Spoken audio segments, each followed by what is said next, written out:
fredeta que viurem mil aventures passejant pels nostres pobles. Oloren les esperances que desprenen els seus carrers i tradicions. Som un país en ruta i portem dins del cor. Som un país en ruta, mira que és una sort.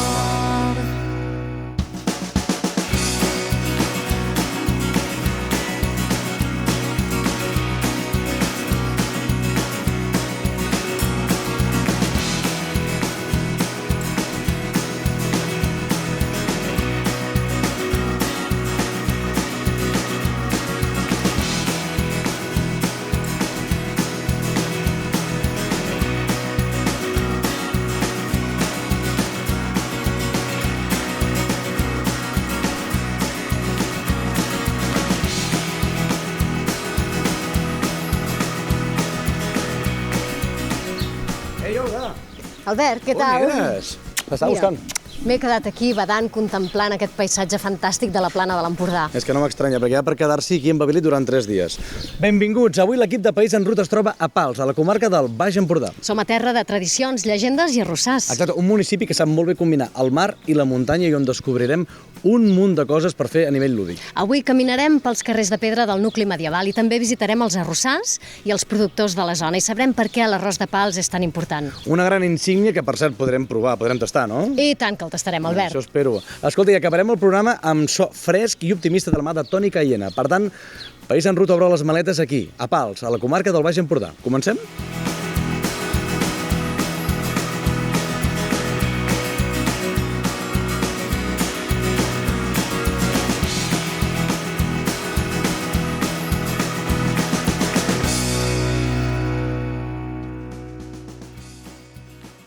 Avui ens hem instal·lat als extramurs del recinte gòtic de Pals, concretament a la casa fortificada que va ser construïda al segle XVI, Cala Pruna, que actualment acull el Museu de la Casa de la Cultura i comparteix la seva història amb la dels orígens de Pals i del cultiu de l'arròs.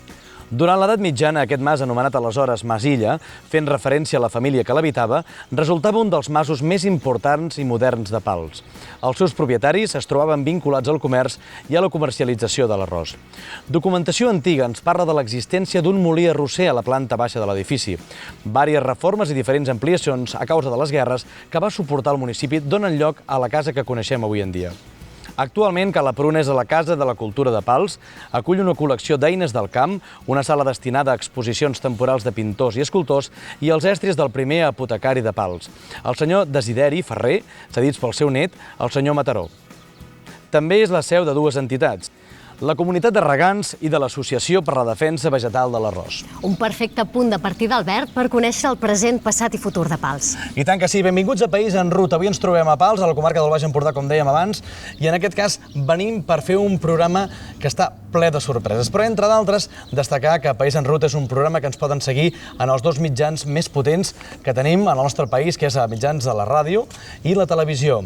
I en aquest cas ens poden veure per qualsevol comarca on vostès es trobin. Pals és un municipi del Baix Empordà que forma part del Parc Natural del Massís del Montgrí, les Illes Medes i el Baix Ter. El nom de la vila de Pals prové del llatí palus, que vol dir aiguamoll i es refereix a les zones humides properes. Pals, envoltat de natura, ens obsequia amb un paisatge idíl·lic ple de contrastos, llum i color. Les postes de sol i perspectives úniques que es poden observar han convertit l'entorn de Pals en l'escenari ideal per als amants de la fotografia i la contemplació. L'orografia del terreny, suau i amb pocs pendents, fa que el territori sigui ideal per gaudir del sol i la platja tradicionals i també per fer passejades a peu, a cavall o en bicicleta a un ritme adaptable a petits i grans. La platja de Pals és àmplia i sorrosa, amb vistes panoràmiques úniques, ideal per a gaudir-ne en família, practicar esports aquàtics, passejar, descansar o contemplar el paisatge, les onades i les vistes amb les Illes Medes al fons. Com a punt més enlairat, destaca la muntanya del Carmany, des d'on podem gaudir de la més bonica vista de l'Empordanet. Les Gavarres, els Pirineus, les Illes Medes, els arrossars, el conjunt medieval de Pals i la platja dotada d'un sistema dunar protegit. Un espai natural d'obligada visita són les basses d'en Coll de Pals, espai protegit inclòs al Parc Natural del Montgrí. És una zona d'aiguamolls amb dunes i vegetació autòctona d'alt valor ecològic on es conrea l'arròs. En aquest indret hi trobareu un observatori d'aus enmig d'itineraris planers i agradables. Quan parlem de Pals no podem oblidar l'arròs, imprescindible a la cuina i part del paisatge palsenc. Els camins que discorren entre els camps ofereixen al visitant la possibilitat de fer excursions, ja sigui a peu o en bicicleta. Pals dona la benvinguda en la distància, just en el moment en què veiem, a l'horitzó, la silueta de la seva muralla abraçant la vila, d'on en sobresurten l'església i la majestuosa Torre de les Hores, un dels pocs vestigis que es conserven de l'antic castell i emblema del poble. Passejant pels carrerons empedrats de la vila medieval, tant de dia com de nit i a qualsevol època de l'any, us sorprendrà la llum de colors ocres i daurats reflectida a la pedra sorrenca dels edificis. Trobareu combinats en perfecta harmonia l'estil romànic, el gòtic i el barroc. Podreu admirar els delicats treballs dels antics mestres picapedrers i ferrers a les finestres i reixes forjades i foradades al foc. Tant se val si ja coneixeu el poble, perquè, com deia l'escriptor Josep Pla, Pals no mereix una, sinó 100 visites, i en cadascuna descobrireu un racó on s'amaguen detalls sorprenents. Hi trobareu, al vostre pas, la plaça Major, les tombes visigòtiques, l'església, el castell, la Torre de les Hores, la muralla, que anireu deixant enrere al llarg del recorregut fins a arribar al mirador Josep Pla, des d'on podreu contemplar la bellesa de la plana empordanesa presidida pel massís del Montgrí, amb les Illes Medes al fons. Però Pals no és només el recinte gòtic, hi trobarem també un interessant conjunt de masies disseminades i algunes fortificades. Pals és un indret màgic, bressol de vivències i llegendes populars que mai no deixen indiferent al visitant. És un municipi amb una gran riquesa cultural, mostra de la seva identitat, que ha sabut conservar el seu patrimoni històric i convertir les tradicions i llegendes més arrelades en festes d'interès per la població autòctona i també per als visitants.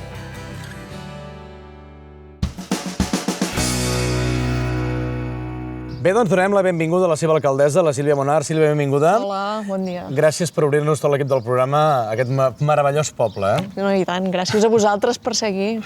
Molt bé, escolta, seria difícil poder explicar a alguna persona que no ha vingut mai a Pals com ho podríem definir? Com el desxifraríem? Home, Pals és un poble petit, però és un poble turístic, perquè tenim uns grans recursos que la gent que ve a visitar-nos pot gaudir-ne durant tot l'any i bàsicament qualsevol persona que ve aquí al poble només d'acostar-se amb el cotxe a pocs quilòmetres ja veu la silueta d'un poble que és visitable totalment, amb aquest nucli antic que tenim aquí, que val la pena aturar-se i fer-hi un cop d'ull. Una vila, sens dubte, que combina molt bé el mar i la muntanya.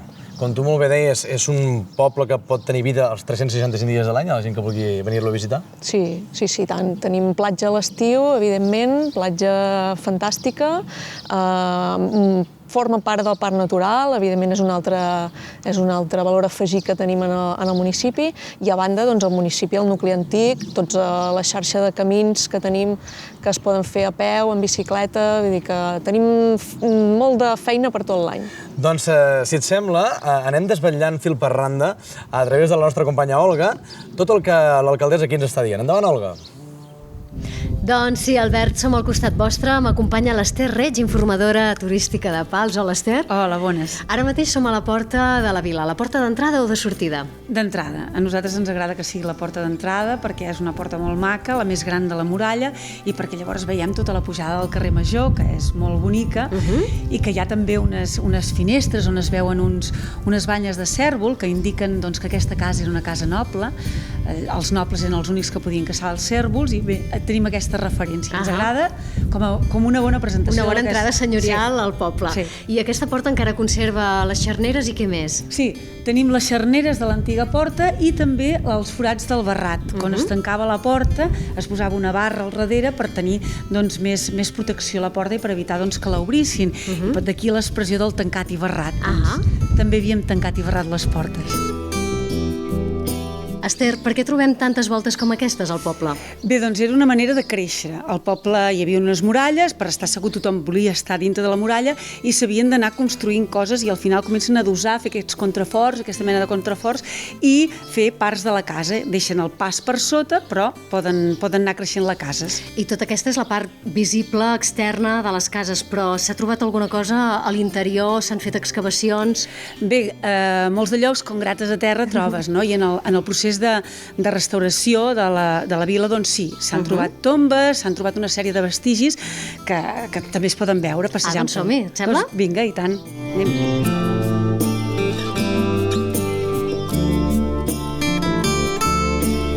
Esther, hem arribat a la sepultura. Quines parts hi podem identificar? Bé, les sepultures estan encarades cap a l'est, sempre són sepultures antropomorfes que tenen la forma de la persona, té una clara forma pel cap, per les espatlles i pels peus, no? El que passa que estan una mica en mal estat, però ens ha arribat així, no? No sempre han estat protegides amb aquest reixat. Sí, no. I sobre on la vau trobar, aquesta sepultura? Aquí mateix, sobre la roca mare del poble, és com estava, talment nua, així, d'aquesta manera. N'hi ha altres de sepultures que s'han trobat tapades, però aquestes estaven així obertes. Per tant, aquesta roca mare, que ara està al descobert, també la podríem trobar en més parts del poble o a l'interior d'algunes cases? Sí.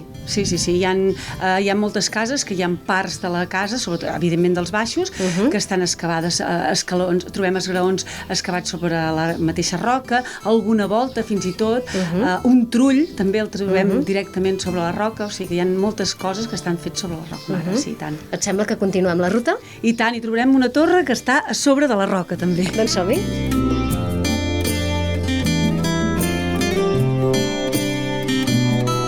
Som a dins de la Torre de les Hores, una torre que normalment ha restat tancada a la població. Per què es diu Torre de les Hores, Esther? Bé, perquè durant una època que estava el campanar de l'església en construcció, es van passar les torres de l'antic campanar, el de cadireta, es van passar les campanes aquí i mentre van durar les obres de restauració de l'església, tots els tocs es feien des d'aquí, tots el sometent, el tancament de portes, naixements, morts i les hores, evidentment. Llavors, quan va estar arreglat, es van passar tots els tocs eclesiàstics des del campanar de l'església i els tocs civils des d'aquí. Evidentment es tocaven moltes més coses, a més de les hores, però actualment s'hi toquen només que les hores. I ha quedat així, la Torre de les Hores. Si et sembla bé, Esther, podríem acabar aquesta visita des del mirador amb la vista excepcional que ha servit d'inspiració a escriptors com Josep Pla o Joan Vinyoli o Montserrat Agalló. Et sembla bé? I tant. Moltíssimes gràcies per atendre'ns. Doncs vinga, endavant.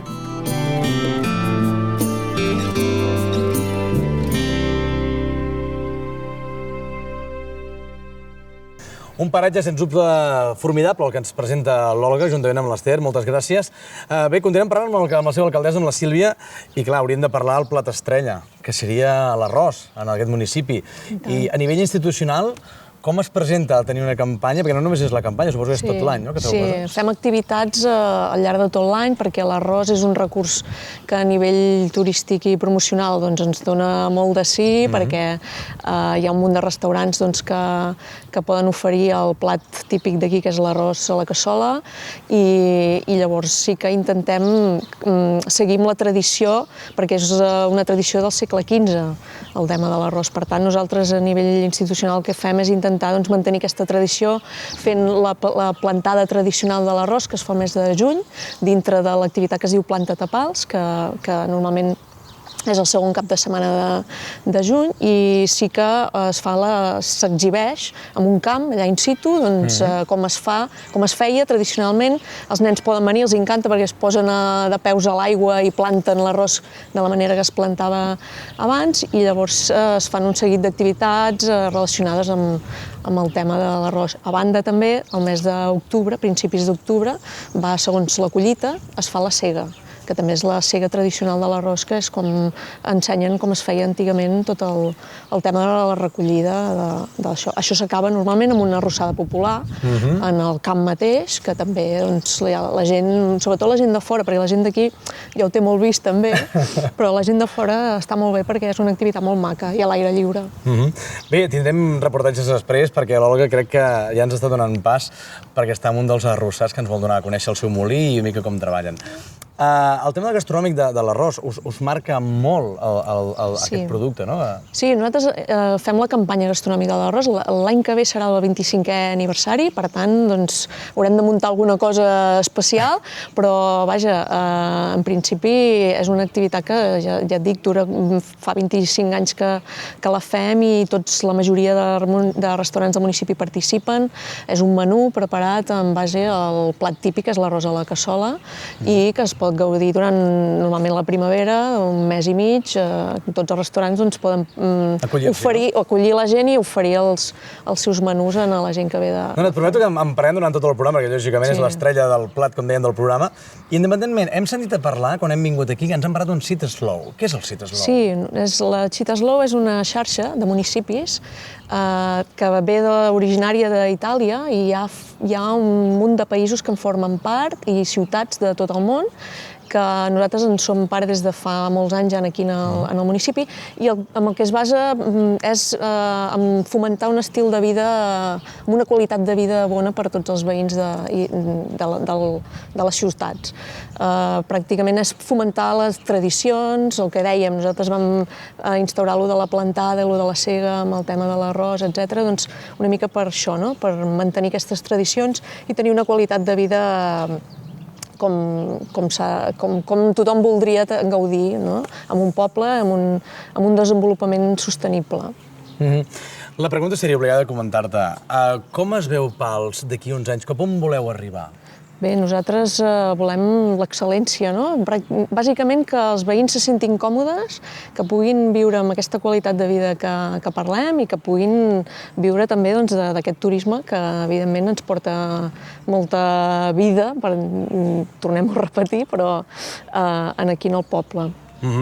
Bé, com et comentava, l'Olga ens demana pas, encara ens queda en Xavi Coll, que ens parlarà tot el tema de les rutes.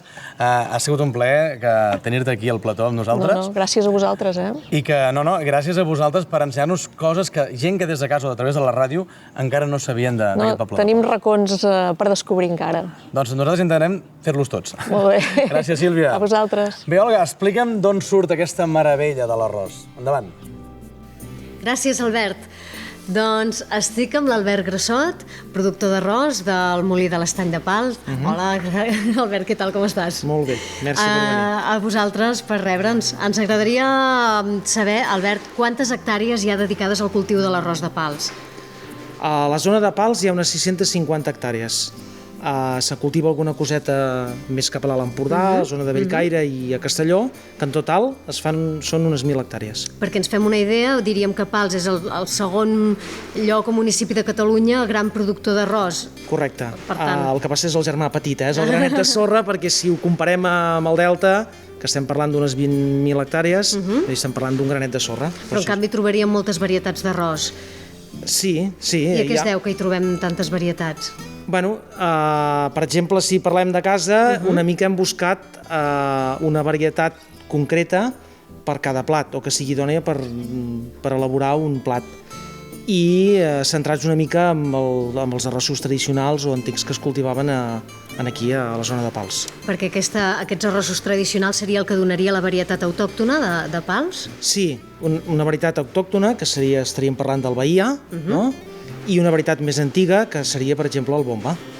Aquí a Pals se celebra la sega tradicional, però abans de fer la sega tradicional hi ha la sembrada, no? La plantada, correcte.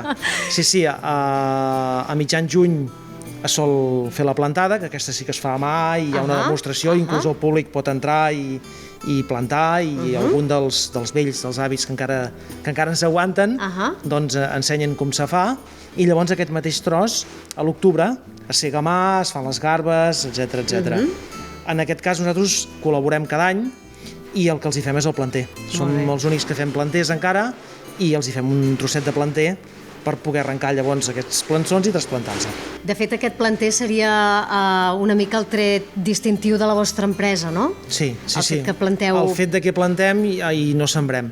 Perquè, de fet, el vostre cultiu és totalment ecològic, no utilitzeu... Sí, fem una part amb ecològic certificat, correcte, i l'altra part és un cultiu entremig del que seria un cultiu convencional i un ecològic.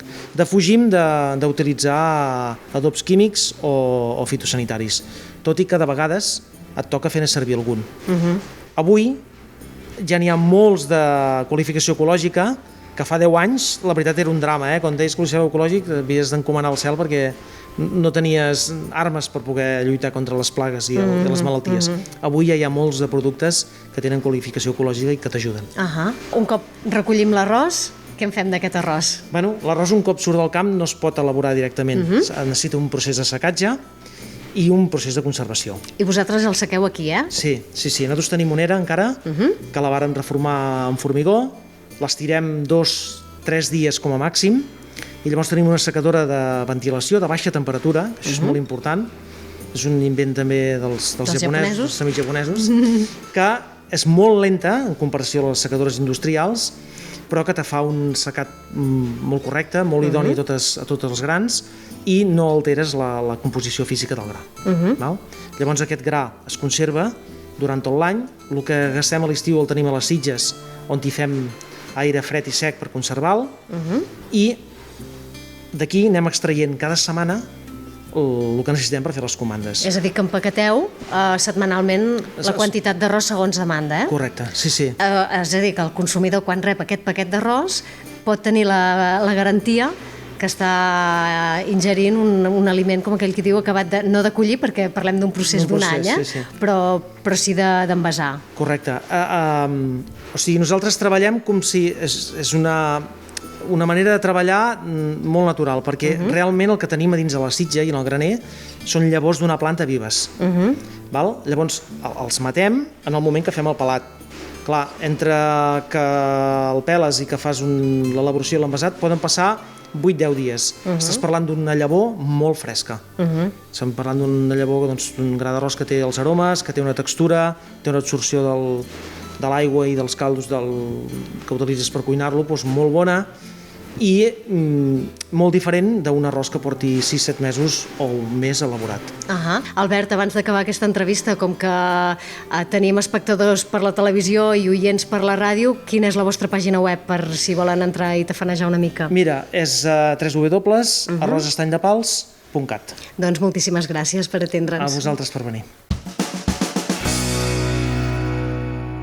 Pals ha sabut convertir una de les seves tradicions i llegendes en festes d'interès per als visitants i vilatans de la població. Donem la benvinguda a la Mireia Bonilla, que és regidora de Cultura, de Festes, Comunicació i Participació Ciutadana. Benvinguda, Mireia. Gràcies. Ha canviat una mica el temps, Una mica bastant. La primavera és el que té.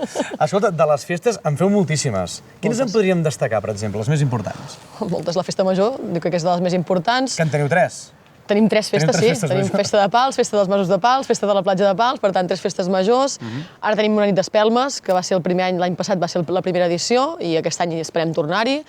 Tenim la cega, tenim la plantada, la cuina de l'arròs, concerts d'estiu, moltíssimes. Carnestoltes, me'n deixo festes de Nadal, no sé, moltíssimes. I entre d'altres, el Passeig Vivent, que ja és històric, no?, a Pals? Molt. De fet, aquest darrer any va fer els 30 anys. Per tant, jo crec que és una fita molt important i és una activitat molt consolidada al poble. Jo estic molt contenta que hi hagi aquesta activitat perquè jo crec que en una època com és el desembre, que sembla que Pals, que és molt turístic, ve molt poca gent, doncs és una activitat que porta moltíssims visitants i que fa que hi hagi vida al poble aquestes dates. Si et sembla, remarquem una d'aquestes moltíssimes festes que estàs comentant ara, com és la plantada i la segada, que és una festa tradicional. Sí, de fet també és molt important, de fet tot el que té a veure amb el món de l'arròs és molt important en aquest municipi. Ja fa anys, de fet l'any que ve farem el 25è aniversari de la cuina de l'arròs, que va ser la primera que es va començar a muntar, i després va venir la idea de recuperar 2 tradicions com eren la plantada i la cega tradicional. I el que s'intenta, de fet, és mantenir, dins de tot el possible, dins que cada any hi ha més visitants, la tradició que suposa això, la manera com ho feien abans que tinguéssim tanta tecnologia i tants sistemes diferents de fer-ho. Intentar això, que la gent gran hi participi, la que encara hi és, fa uns anys n'hi havia més, ara malauradament n'hi ha menys, però que s'hi impliquin i que la gent pugui veure, de fet, com es feia en els seus inicis. O sigui, de fet, hi poden participar, la gent que s'està escoltant a través de la ràdio, ens està veient en aquests moments. quina manera pot participar, diguéssim, amb la plantada o la segada? Bueno, amb la plantada i la sega és l'assistència, no? Poder anar allà i veure com la gent de pagès d'aquí Pals doncs, plantava i segava l'arròs fa molts anys. I és aquesta la manera de participar. Llavors viure una festa, no? I empapar-se una mica del territori, no? De la cultura d'aquest poble, que l'arròs hi té un paper protagonista segur. Molt important. De fet, també com la té el tema de la música. Cada vegada esteu arrelant més el tema de concerts de música en diferents emplaçaments de Pals, no? Sí, de fet no fa tant, tampoc, però sí que hem intentat, almenys des que vaig arribar jo, no? I la tècnica que hi ha de cultura ho tenia també molt interioritzat, que era intentar aprofitar els magnífics espais que hi ha a tot el nucli antic de Pals i a tot el poble en general. I vam decidir això, no? Tot l'estiu muntar concerts, però fer-los en diferents emplaçaments, placetes, petits racons, i bueno, que intentarem és consolidar-ho i anar-ho ampliant si podem també. També ens ha vingut recentment que el tema de Carnestoltes, bé, aquest darrer any ha estat sonat i cada vegada va també a més. Esteu a totes, tu, esteu a totes. Intentem fer-ho tot el que podem, però aquí hi ha una part important d'implicació d'associacions del municipi. I jo que faig la part de participació així, és molt important. El Carnestoltes l'ha muntat una associació, l'Ajuntament evidentment hi ha col·laborat perquè té els mitjans més que ells per fer-ho, i hem intentat doncs, que la festa fos més gran, però ells han fet una feinada increïble i estàvem tots molt contents, no?, de veure l'afluència de gent que hi havia hagut. I el canvi respecte a l'any passat, no?, el fet de que hi haguessin més colles participants, implica més visitants, per tant més festa, més gresca, i tot el municipi implicat en això.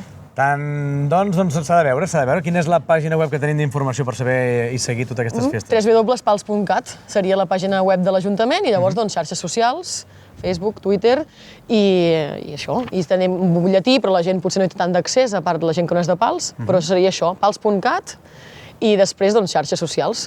Doncs fantàstic. Mireia Bonilla, regidora de Cultura, Festes i Comunicació i Participació Ciutadana, gràcies per la teva assistència aquí amb nosaltres. Gràcies a vosaltres pel temps, també. I nosaltres continuem en aquest tour, que és molt important conèixer avui Pals amb una altra cara. Seguim. Exacte, Albert, som al restaurant La Vila de Pals, concretament a la cuina, i estic amb en Pep, el seu cuiner. En Pep ens explicarà com preparar un bon arròs a la cassola.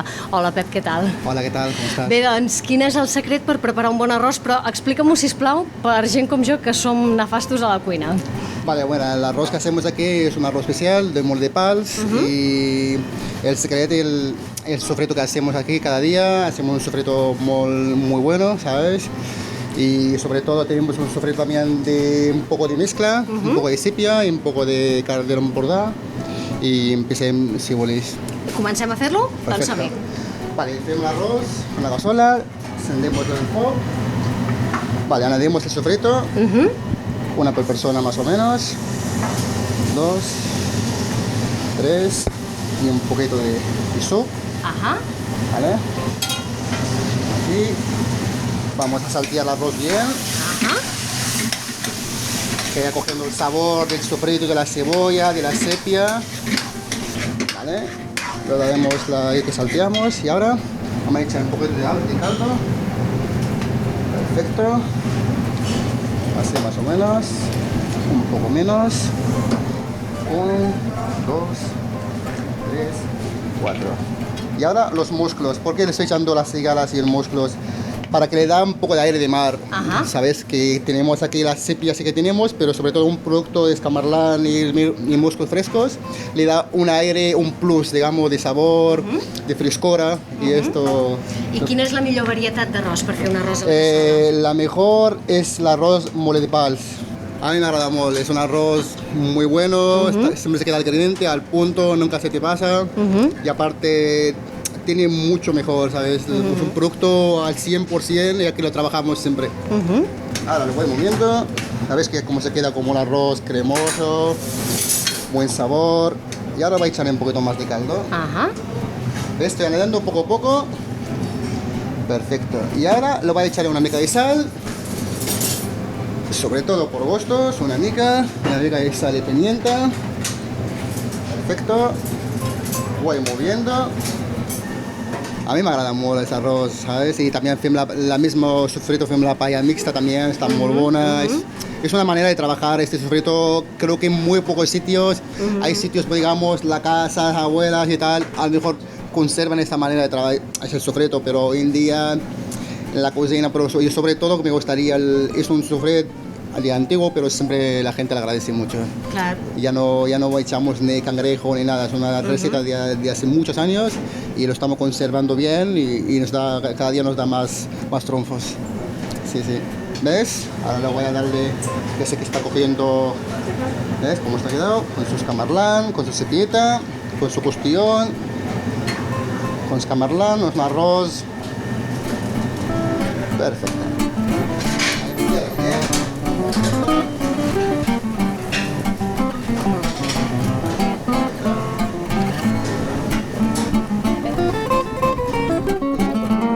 Moltíssimes gràcies. De res, a vosaltres.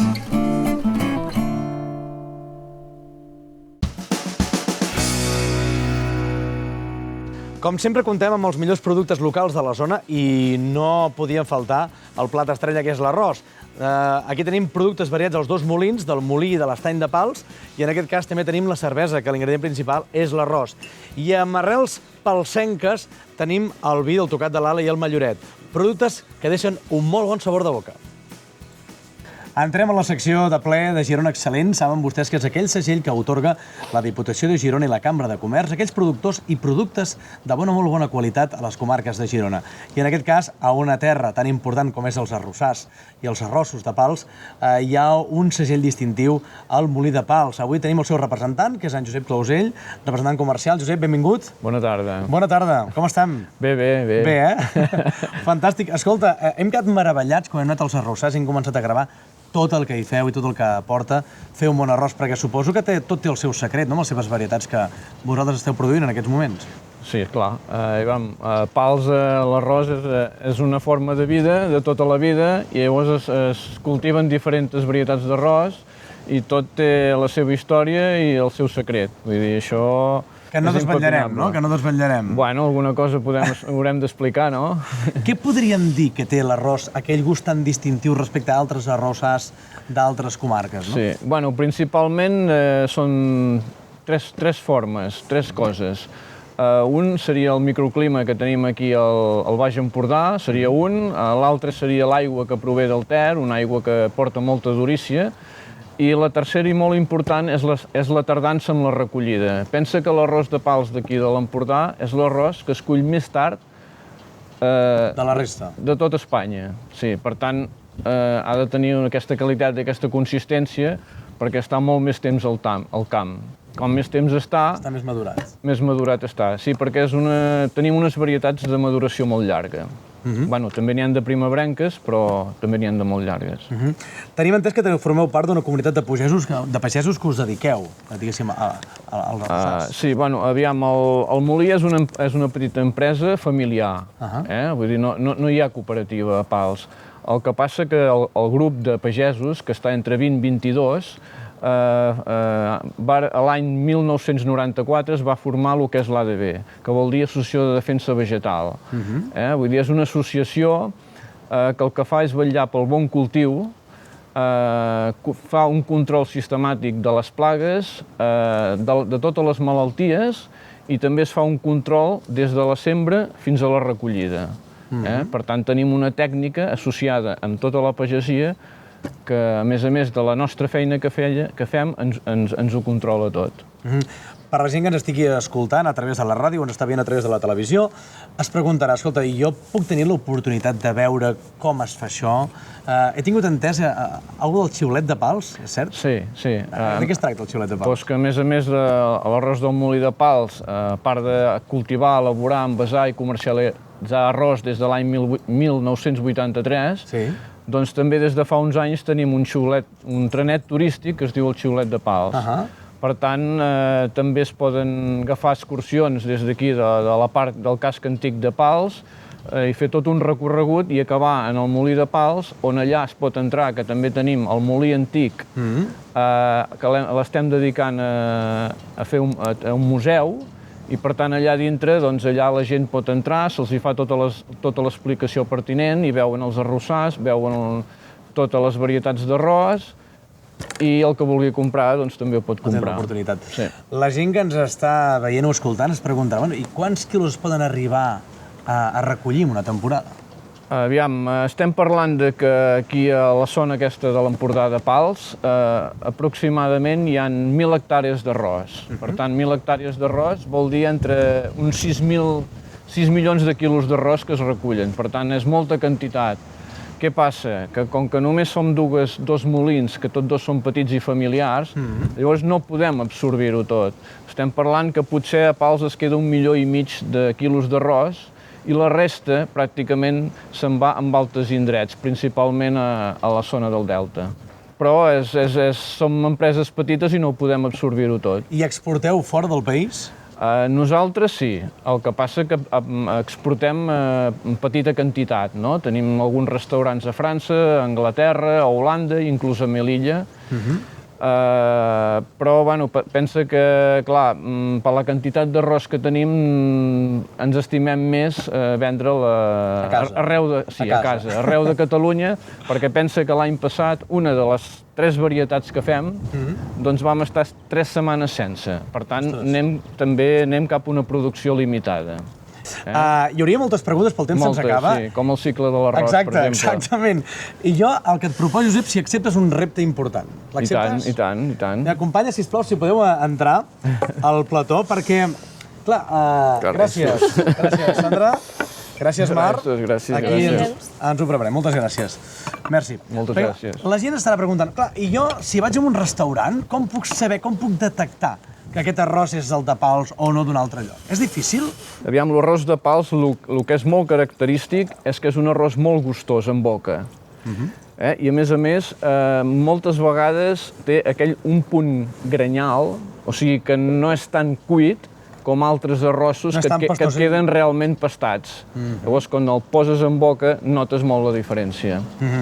Aquest arròs, que fa un moment hem vist les imatges de com es covien, teníem moltes ganes de provar-lo, però jo et convido a que el tastem. I juntament, escolta, tenim aquí unes petites vinyes, que és del Mas Oller, que molt a poc tocats per la tramuntana, que fan un vi de Siraí fantàstic. Excel·lent. I que el provarem conjuntament amb aquest arròs, que em sabries dir si el coneixes. Si et sembla, provem? Provem. Està acabat de fer, per tant. Sí que li noto això que comentes tu, que no és ben bé notes com a granyal, però estigues al punt, no? Està al punt i molt gustós en boca. Josep Clausell, responsable comercial de Molí de Pals, moltíssimes gràcies per la teva visita i deixa'm dir-te que ets un molt bon entès perquè efectivament aquest arròs que estem provant és del Molí de Pals. Bueno, salut. Brindem, doncs? Brindem. I ha sigut un plaer. Igualment, gràcies. Bé, ens trobem en una de les zones més visitades de la part nord del recinte gòtic de Pals, concretament el Mirador de Josep Pla, on tantes vegades havia elogiat aquest fantàstic lloc. I el citem parlant-me. Haig de confessar que Pals m'agrada sempre, tant si l'atmosfera és límpida com si la humanitat dels vents del sud, lleugerament carminada, l'enterboleix una mica. En termes generals, era un enamorat d'aquesta zona i avui tenim en Xevi Coll, que és el regidor d'Esports. Hola, Xevi. Bona tarda, què tal? Bona tarda.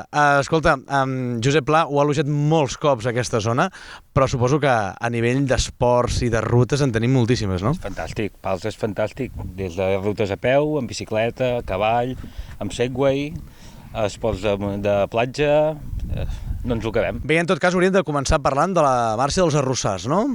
Sí, la marxa dels arrossars és una icona de Pals, no? Fa ja molts anys que es fa, cada vegada va més, són rutes amb bicicleta a muntanya i a peu, hi ha marxa curta, marxa llarga i bueno, cada any, l'any passat ja vam superar els 800 participants. Estem parlant que és una ruta que es pot fer de les dues maneres, però distància curta i distància llarga, de què estem parlant? Podem anar amb criatures, per exemple? Sí, i tant, la marxa curta la fan papes, amb nens, amb esgós, sí.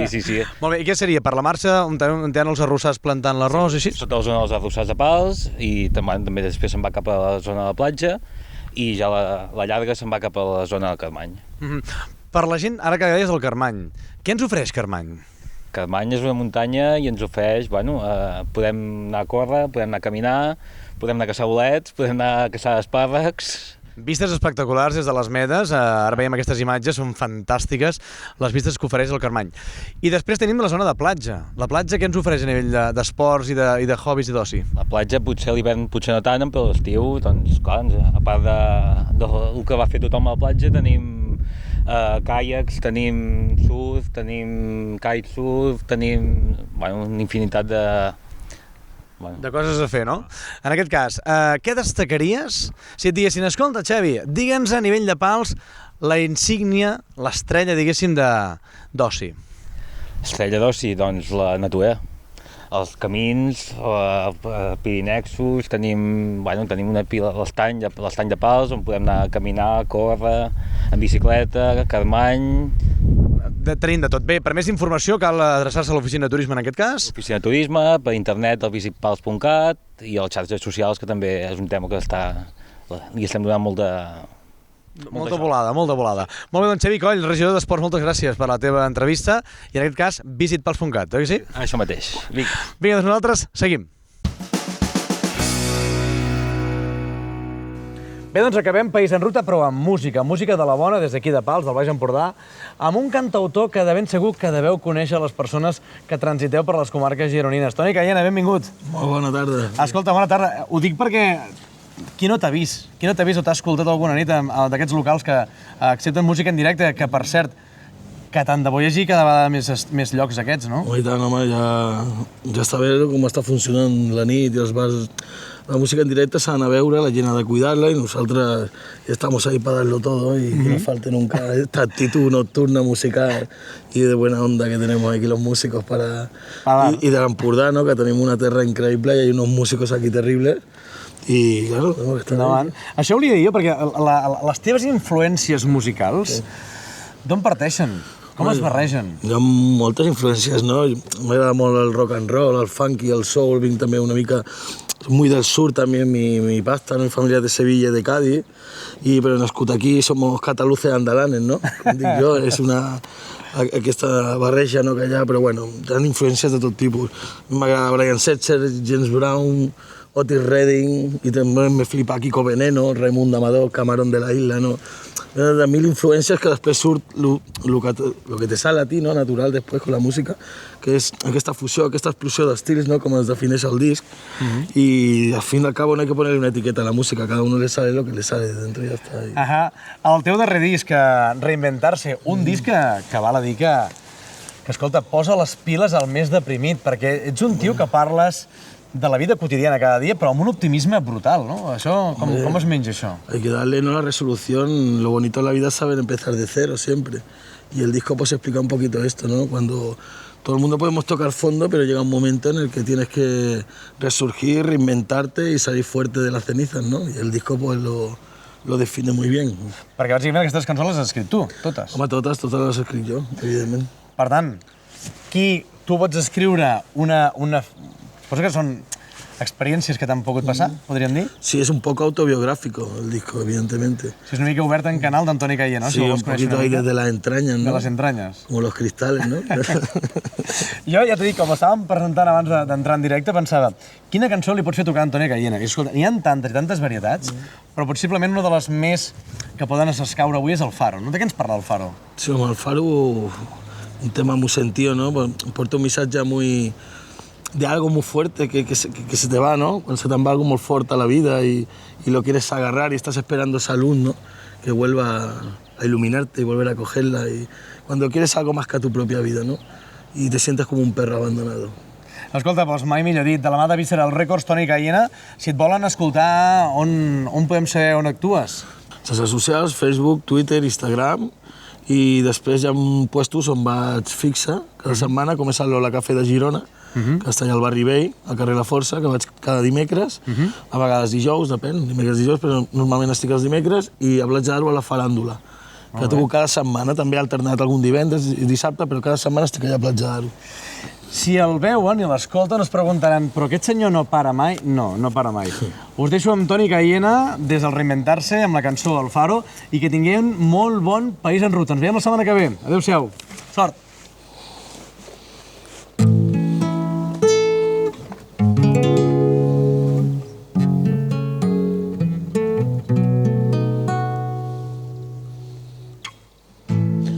Y he mordido la manzana que me ha hecho de pensar que en el fondo de las dudas solo puedo caminar por un callejón oscuro y un desierto de cristal.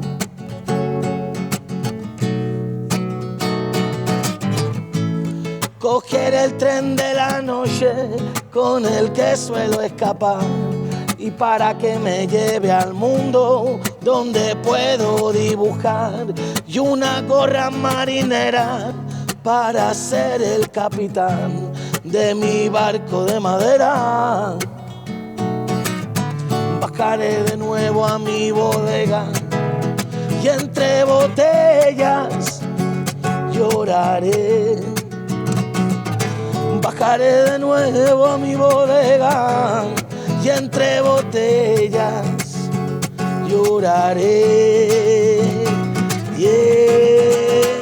Tropezaré con los escombros de tu puerto. Caminaré por el muelle como un perro abandonado y esperando las señales ay de las luces de tu faro. Y tal vez no volveré, y yo tal vez no volveré. Con un secreto anclado en mi cabeza, yo voy corriendo desnudo y otra vez voy buscando la salida perfecta, voy buscando el modo de no volver. Bajaré de nuevo a mi bodega y entre botellas lloraré. Bajaré de nuevo a mi bodega y entre botellas lloraré. Tropezaré y con los escombros de tu puerto caminaré por el muelle y como un perro abandonado y esperando las señales ay de las luces de tu faro. Y tal vez no volveré, y yo tal vez no volveré. Pasan los días y no te olvido. Sé que tu cuerpo tengo prohibido. Quiero tirarme por un precipicio y vivir. Sé que la luna ya no me ayuda y que la noche ya es más oscura para mí. Tropezaré con los escombros de tu puerto. Caminaré por el muelle y como un perro abandonado y esperando las señales ay de las luces de tu faro. Y yo tal vez no volveré, y yo tal vez no volveré y a sentirme así. Agafa la maleta que viurem mil aventures passejant pels nostres pobles. Olor a les florències que desprenen els seus carrers i tradicions. Som un país en ruta i portem dins del cor. Som un país en ruta, viure aquí és una sort.